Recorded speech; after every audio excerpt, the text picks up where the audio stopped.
চ্যানল ভাই কয়টা কিনলেন, কয়টা? ওই দুইটা দুটো। এটা একটা এটা একটা।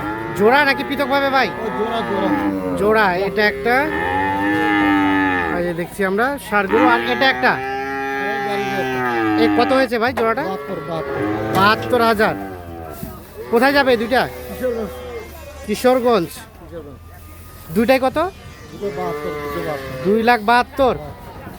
2,72,000 দুটো যাবে কিশোরগঞ্জ। গাড়ি ভাড়া কত হয়েছে? গাড়ি ভাড়া 11,000। 11,000। কোথা থেকে কিনলেন এই দুইটা? কারণ থেকে। কাহারোল থেকে। আচ্ছা, কাহারোল থেকে। আজকের বাজার কেমন গেল বলেন তো? বাজার খুব নরম ভাই। বাজার খুব নরম। নরম। আর আপনার তো কেনাকাটার সাথে আছেন, আসি ভাই। তো যোগাযোগ নাম্বারটা দেন তো। 017 হ্যাঁ 22 হ্যাঁ 659 হ্যাঁ 280। 280। তাহলে দুইটাই 2,72,000। দুটোই হয়েছে 2,72,000, যাবে কিশোরগঞ্জ।